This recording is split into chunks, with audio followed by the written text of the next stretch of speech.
Okay, first off,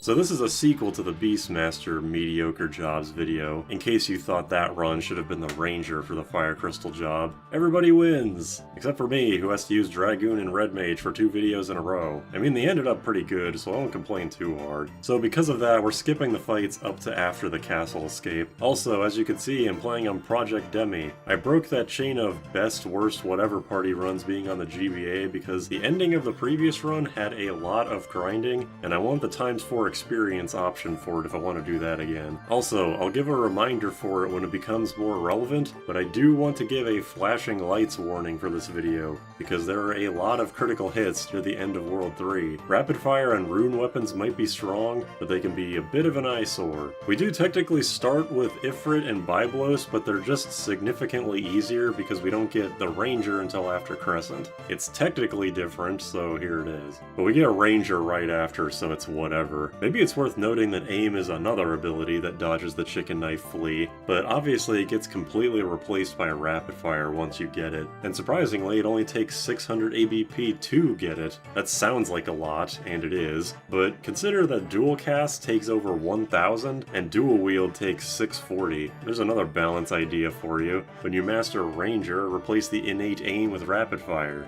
Okay, it's not literally a direct upgrade because you can't target what you're hitting, but like, come on, 99% of the time that doesn't matter in battles that actually matter. Random side note, I got the fire bow from Liquid Flame, which is cool. It won't see a ton of use, but it is money I won't have to spend if I wanted to get the elemental bow trinity. And I do, although it doesn't get used very much. It's also kind of interesting how the 2 mediocre jobs from the Fire Crystal have row ignoring weapons as their primaries. Also, Sandworm still sucks ass. The more I play this game, the more I think he's my least favorite boss in the entire game, because he's not even hard, just incredibly tedious. Not to mention completely invalidates some jobs and commands like Beastmaster and Gaia. At least Parabolos has several ways to cheese or insta-kill him. Also, only takes 50% of the target's evade into calculations. My ass, Final Fantasy Wiki. The bow missed like 3 or 4 times in a row during this fight. Also, if you didn't know, aim actually has a slight delay before attacking. Not nearly as long as something like build up or jump, but it's long enough that the sandworm will almost certainly move before the attack goes off. I bought this thunder bow just for you, Crayclaw.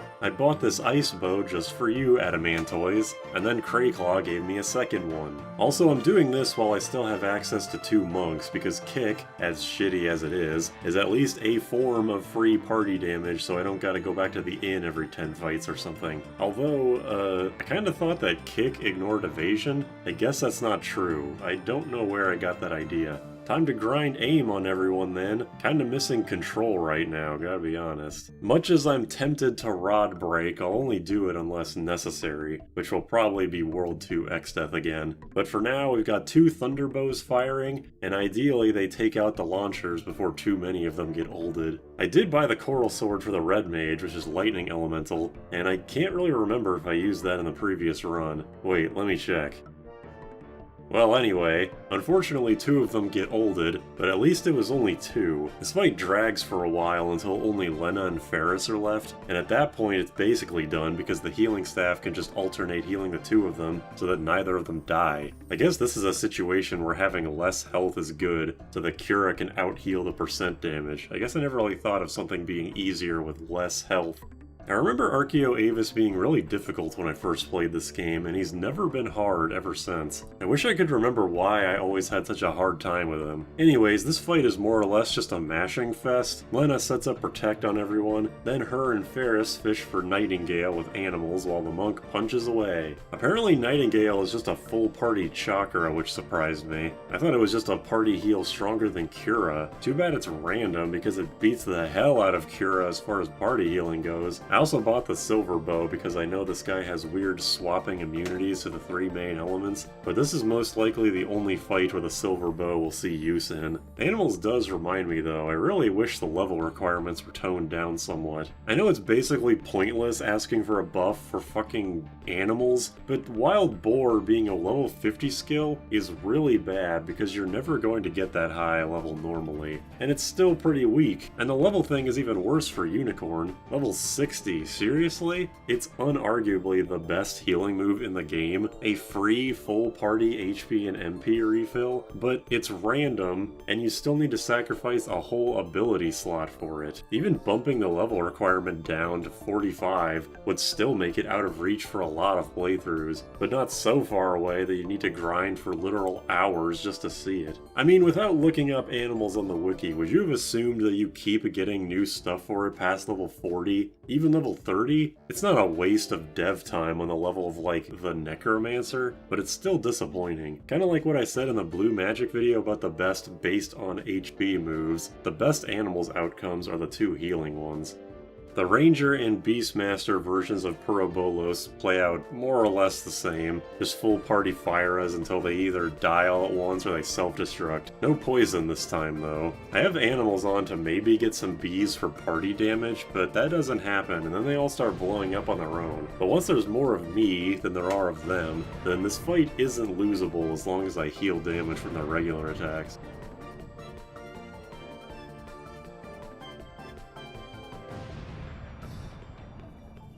Thank goodness that Monk has the highest HP. Makes surviving that last Earthshaker actually pretty easy assuming your level isn't god-awful. I can't really remember why I didn't bother with the float strategy this time around. I was probably just sick of looking at these guys. Sometimes I hate swords. They might be a great weapon type, but as soon as I get complacent with them, they do shit like miss several turns in a row. I'm just spoiled by Rapidfire, I think that's the problem. Anyways, Chimera Brain is still a potential issue when you have no insta-kills. Blaze and Aqua Breath will really screw you over. Not to mention that this fight really went down to the wire. Shit like this wouldn't be happening if the Monk would ever crit. That's what I get for relying on RNG though.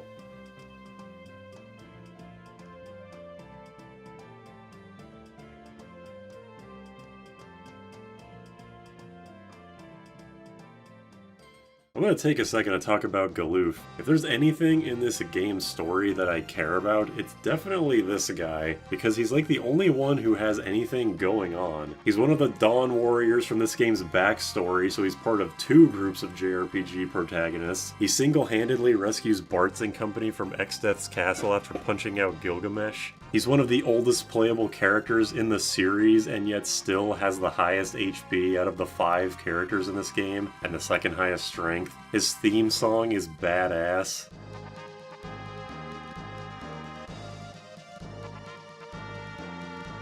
And the remix and Pixel Remaster is even better.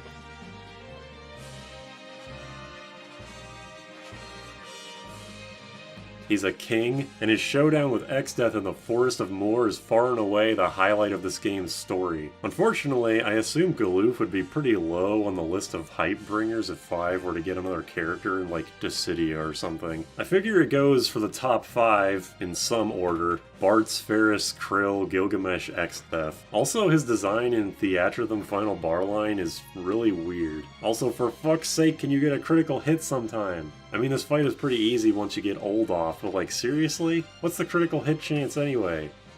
8? 8%? I've done more than enough attacks, unless all my crits are being done on the misses.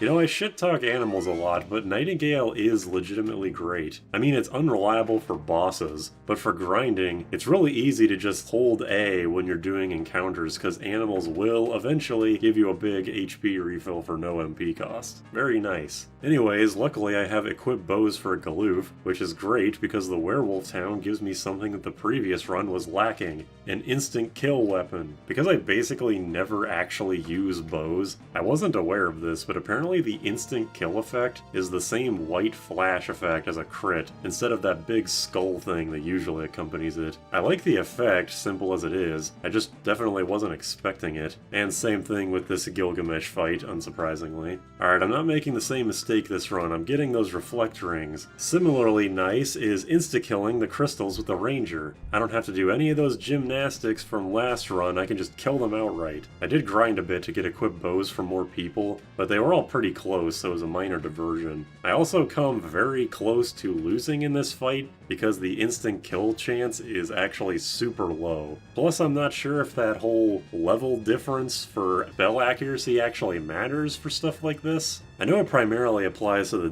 debuff spells. I don't know if effects from like the Ancient Sword, Sleep Sword, instant kill weapon effects, I don't know if that all counts. But yeah, I almost die because I do so much damage I get the crystals down to their magic phases. I still win, but definitely was a close one. Before Exdeath's castle, I just wanted to stunt on this dickhead because I got the Aegis shield from the forest. What are you gonna do to me now?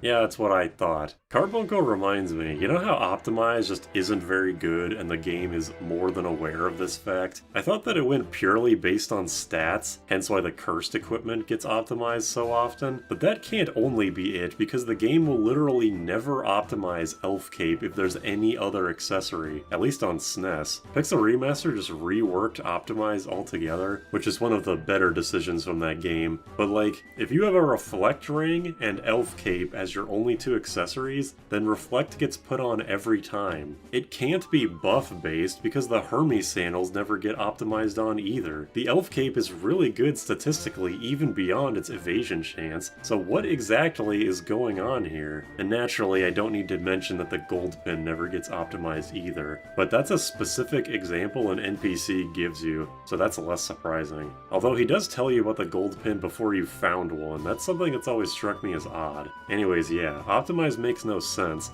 and I'm glad Pixel Remaster improved it a ton. But hey, we have the Rapidfire bow, and I grinded to get Rapidfire on Krill, so our damage output has increased significantly. Ignoring defense is a great thing for Monk to have, because it feels like they get disproportionately affected by it, even though I'm sure they don't and I'm just having observer bias or something. I mean, it's pretty easy to see the effect of defense when a crit happens. I assume that crits do double damage under normal circumstances, plus the ignoring defense effect, so that's why crits seem to do 3 or more times damage usually. Or maybe I'm just making all this shit up and the real reason why crit damage is like that is because it gets a high damage roll on top of the double damage. I don't know, there's a game facts guide on all this calculation shit, but I'm not really a scientific type, I just do shit until it works. Anyways, as you've seen, Rapidfire slows down battles dramatically, especially with the Monk who does 8 hits total. So for the rest of the run, I'm just going to be skipping past those for our sanity's sake.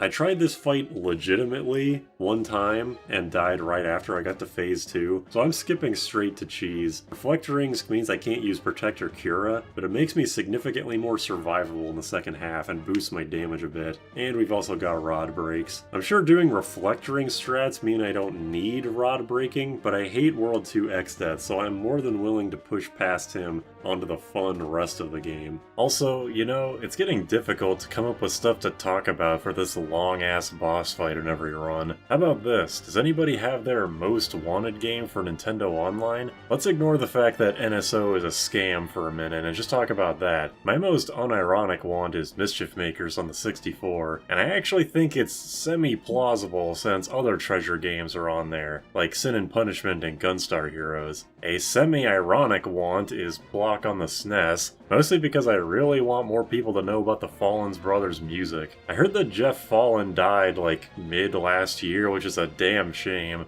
I don't think either of them have composed video game music in a long time, but what they have made is amazing. It's like a ritual. You get someone to listen to Plock, or NES Pictionary, or Silver Surfer, and they're like, how is this sound coming out of that machine? I also really wanted Banjo-Tooie because that's my preferred Banjo game, and I was definitely super happy when it came out. I was also pleasantly surprised that I still love it. I hadn't played it in a long time, so I wasn't sure if it would still hold up to me. I 100%ed it with my only gripe being that Pterodactyl Land is definitely the worst world. I at least somewhat enjoyed every other world, but not that one. I also feel like whether you like Kazooie or Tooie more can be answered with one question. Do you like Grunty Industries? If no, you probably like Kazooie more, and vice versa. But now that Tooie is on there, the next step is definitely DK64 or Diddy Kong Racing. I never actually beat DK64 as a kid because there was obviously way too much to do, and this is coming from someone who couldn't get enough of collectathons before and after DK64's release. Diddy Kong Racing I know for a fact I still heavily enjoy, and it combined with Sonic Racing Transformed are probably probably my two favorite racing games, although for different reasons. I know Nintendo has said that NSO is going to transfer over to the Switch too, and I'm really hoping there's no string attached or no monkey's paw involved. Just to be clear,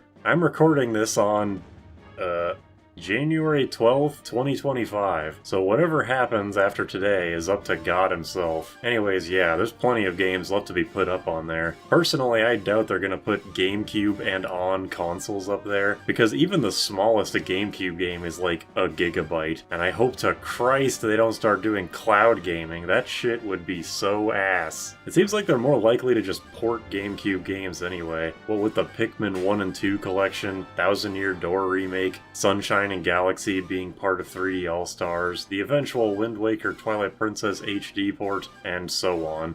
I'm still expecting the F-Zero GX port. Hopefully whatever they go with ends up being good, because that's less and less of a guarantee as the Switch's lifespan continues. Okay, well, fun is subjective, I suppose. You know, I farmed and sold stuff for money and forgot to buy Hermes sandals. That is very unlike me. I think this whole mediocrity thing is starting to wear on me. We've got to get through this run before my brain completely turns off. Actually, because this Wendigo fight is always sped up the most, I wonder how many people actually pay attention to it. If you do watch it carefully, you'd probably be frustrated with the amount of times I repeatedly hit the wrong clone because this fight is so mind-numbing. Once I hit the correct one and he switches, I think, okay, I'll hit the front and then the top, or whatever, and then 1 to 2 turns later I've completely zoned out. This repeats until the fight is over, more or less, and I'm happy to be the bearer of bad news in this case. Man, Rapidfire Chicken Knife is great. Too bad we don't have Dual Wield or Spellblade or an actually good physically attacking job, but for what we got, this is miles ahead of what we could do in the other run consistently. I also opted for Elf Capes yet again because, you know, physical boss and all that, even though that didn't really work out for me super well in the last run. And while Bartz does kinda eat shit here, Crenel makes it out of the fight without a scratch on her, although I think it was all from her shield. The Diamond Shield's putting in work. Random thing I discovered. If you inflict Old on Omniscient, done in this run by doing Silence, then immediately hitting with the Ancient Sword, eventually his regen will only heal 1 HP. When I recorded this run, I didn't know that level affects regen. I thought it was purely a percentage of your max HP thing, so this is a cool way to get him to more effectively kill himself. Easy as this fight is, actually draining his HP can be a pain sometimes because his regen cancels out the damage he does to himself, but taking regen out of the picture, more or less, is nice. It also naturally makes a drain much weaker, which is notable since that's the only spell he has that goes through Reflect. I think it also makes Silence more likely to work, because of that whole level difference in spell accuracy thing. I don't know if that's actually how it works, but it did feel like it worked more once he was level 1. Man, I just went through Phoenix Tower. What am I even doing in this place? Leviathan just never stands a chance at any run, it feels like. We already had dual cast Thundara last run, and now we have Rapidfire for even more straight up damage, and the coral rings are just implied at this point. I was having Faris juggle bows around to see which did more damage, because I was really banking on the Thunder Bow doing more than it did, but since they all do around the same damage, it really didn't matter. I mean, the Elven Bow did crits, maybe that made it take 1 turn less, but again, we're not in any danger this fight. So from here, for the rest of the video, I'm gonna give a reminder of that flashing lights warning, because the critical hits for the bosses get very numerous. Even when I was playing this run, I was starting to get a headache at this point. Anyway, I'm pulling out the Rapidfire Rune Edge on this one, although Lena only gets 1 off before she spends the rest of the fight face down in the dirt. You can kinda see what the warning is for since the rune weapons always crit as long as you have MP. The build-up monk is intentional. At this point, I actively dread Rapid-Fire Fists because of the time investment. Honestly, thank God that bows are two-handed so you can't dual-wield Rapid-Fire those. You see how long just 1 bow takes with 4 shots? Seriously though, Bahamut spends his time hitting me with some pretty heavy stuff, but I always pull back in the end. It's the rapid fire and dual cast show from now on, basically. I don't know what was up with Faris this fight. She got nothing but crits for all of her attacks. Pretty sick, but I was a bit concerned at how much time all the rapid fires were taking up. I know for a fact that Rapid Fire Monk would have timed out twice over. Overall, great fight. I also mentioned at some point that abilities that ignore the chicken knife flea will also ignore other secondary effects, and I'm glad that doesn't seem to be the case for critical hits. While the Rift bosses go by, let me throw something at you that I've been thinking of. Runs where you only use jobs from one crystal. So like there'd be a run with only wind crystal jobs, only water crystal jobs, so on. And also I'd just use a cheat to have all the jobs at the start of the game, since I don't care to play most of World 1 as freelancers. I don't think this is something I'll be doing soon, because I'm starting to burn myself on this game again. But here's what I'm thinking. Wind crystal is Knight, Thief, and White and Black Mage. Monk is super basic and uninteresting as seen in these two runs, and Blue Mage would probably overpower just about every other job with level 5 Death and Deathclaw. Plus now I know how to get Mighty Guard without control, so I'm thinking of going with this Final Fantasy I-esque job setup. Water would be Mystic Knight, Summoner, Time, and Red Mage. Ignoring the horrible grind that Red Mage's inclusion would bring, I think this would be my favorite of the 4 runs. 3 of these jobs are my favorite in the game. Dual cast Time and Summon magic is just blatantly overpowered, and Spellblade is just super fun to mess with. Fire would be Beastmaster, Ninja, Ranger, and Bard. Sorry, Geomancer. This one might be the most overpowered because, you know, dual-wield Rapidfire with awesome Sing buffs and control, but it's entirely physical-based, so multi-targeting could be an issue outside of the magic scrolls. Earth Crystal is just the 4 Earth Crystal jobs, and I have no idea how that would go. I mean, it would be easy, because Mixed Samurai is amazing stuff waiting to happen, but the other 2 jobs I would not look forward to dealing with. I mean, I already whine enough about dance as is. Plus, once again, there's no magic in these 4. Actually, now that I say that, weird how they kept all the magic jobs in the first 2 crystals. I know Geomancer is magic too, but it's like barely magic, you know what I mean? Anyways, you can let me know what you think of all this in a comment or something. I do now have precedent for it with the advanced jobs run. Alright, starting in Necrophobe, I'm not screwing around anymore. I know these last 2 bosses are going to be the hardest because there's multiple targets. Rapid Fire hits things randomly, and I don't have Catch and Release to bail me out anymore. Sadly, that last part is really going to bite me during Neo Exdeath, but we'll get there. I grinded up to the 40s again, thankfully made much faster with Project Emmy's ×4 EXP feature, so we've actually got the health to survive the Holies and Flares while I try and kill the barriers. Obviously the Magic Lamp is going to be a necessity here, but to actually finish this fight before too long, I really gotta hope that Rapid Fire hits the things I needed to. It's bad enough that I can hit the invincible Necrophobe in the center, but the back barriers actually being in the back row sucks so much for melee attackers. The Magic Lamp could take out over half the barrier's HP, so getting some decent rolls at Rapid Fire can make quick work of the barriers, but since it's up to chance, the frustration potential is obviously omnipresent. Now, with all that being said, I definitely overprepared here. I do get some bad luck with Rapid Fire. That only happens when there's 1 or 2 barriers left, so some crap rolls is expected with odds like that. I mostly wanted to grind for the final boss, and I wasn't really thinking about how it would make a Necrophobe too easy, but honestly I hate this guy, so I don't feel too bad. With dual casted Protects and my insane HP, his physicals don't have a chance of chunking me, and we just wail on him until Gilgamesh saves the day. Something worth noting, as shown by the damage numbers, is that the Yoichi bow actually can keep up with the chicken knife if it crits enough. The chicken knife is still better just by virtue of the fact that it does that damage with no drawback in Rapid Fire, but the fact that even in this run of mediocre jobs, something can even remotely match it is something worth noting. This intro fight is super easy because we have Rapid Fire, obviously, but there is something I want to point out. Probably my first ever strategic use of the Wonder Rod. Blink and Shell are back to back in the spell list, and even if it's only one person, having Shell on the main damage dealer is great, but that's the only notable thing here. The real challenge is right after. Let it be said that Rapid Fire is not infallible. You may or may not be aware that at least in the SNES version, Sandworm actually has 6 targets for the Berserker. For what reason, I don't know. Maybe to nerf random targeting in the fight, maybe it's some programming quirk of how the fight works. But Neo Exdeath is actually the same way. You just might notice it because there's no way you'll have Rapid Fire against the Sandworm. I didn't know how many dummy targets that Neo Exdeath has. It seems to be at least 3, so the longer the fight goes on for, the harder it is to do actual damage to him. My critical flaw in this fight was knowing that, but pressing on with Rapidfire anyway. With Faris, I do switch to aim after a bit to focus down the Almaguest section, which works out fine, but since I'm working with the chicken knife, and I'm deathly afraid of flea attempts, Bartz more or less spends the entire fight rapid-firing for his fucking life. I did try to grind for the Dragon Lance, but seriously, I Thief Knife returned so many times against the Crystal Dragon, and I never got anything that wasn't an elixir. Kotobel Pass activates against something in this fight, but it wasn't the Almaguest part, so I don't know what that was about. Maybe it was hitting the section that's not heavy even though it's already dead? Maybe one of the dummy targets isn't heavy? I have no idea.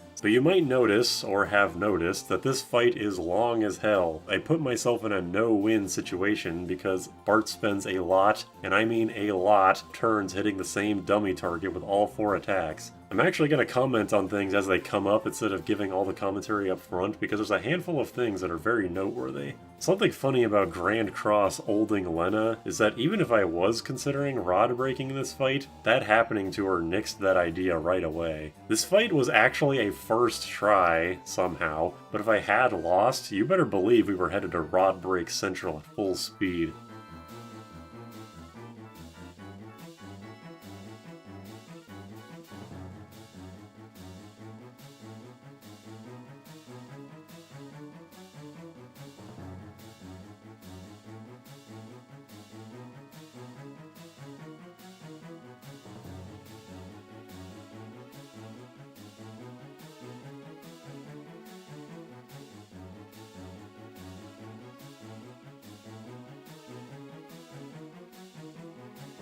Here's where I switched to aim with Faris, and it was a good idea not only for my patience sake, but for switching to consistent damage. Eventually I switched back to Rapidfire, foolishly, because I got a bit comfy, but a lot of times I misclick and hit Rapidfire, which I regret because I wanted to use an item or go back to aim. It's kind of frustrating because with stuff like Rapidfire and Release, there's no confirmation. You hit A and boom, the thing is happening. While I do need to be more vigilant about that kind of thing, I kind of have to work fast in this fight, so my nerves get the better of me.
I finally get down to the last section, but I scan soon after and find I need a little over 15,000 HP more to chew through, and you do not want this last thing to be active for very long. He gets access to all of his super hard-hitting moves back, and gets new stuff like Meteor and Maelstrom, and can attack twice per turn. And considering Bart's shell was dispelled a while ago, that makes me even more nervous about this fight continuing, which just makes me idiotically rely even more on Rapidfire.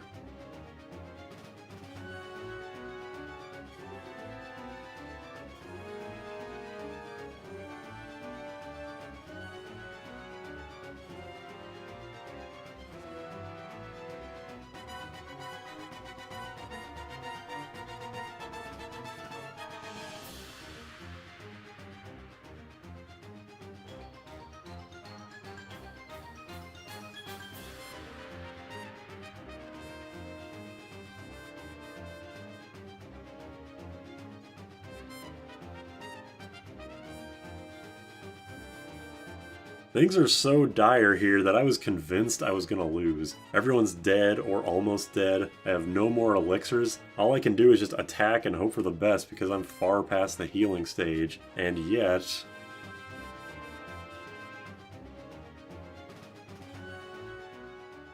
God damn, that was a close call. That's one of the most down-to-the-wire Neo Exdeath fights I ever had. Not even the level 1 run went that badly. But now that it's over, I think there's two main questions to ask. Which is more mediocre, the Beastmaster or Ranger? And is a party of mediocre jobs actually worse than a party of the worst jobs? For the first one, I mean, like I said in the last video, you're picking between Rapidfire and Catch, basically. Rapidfire just invalidates bosses and other single-target encounters, whereas Catch was specifically better against multi-target bosses like Necrophobe and Neo Exdeath. Ranger definitely had the harder final boss, so I'm inclined to think that that one's worse, but it was significantly easier up to that point. As for which is more mediocre, I think Ranger will be my answer, but I'll leave it up to you guys to decide what you think. As for the second question, well, my answer really hasn't changed from the last video. They might be. I don't really have a whole lot to add. The worst jobs had way higher highs and way lower lows, and these two runs were just a straight line of mediocrity and mind-numbingness.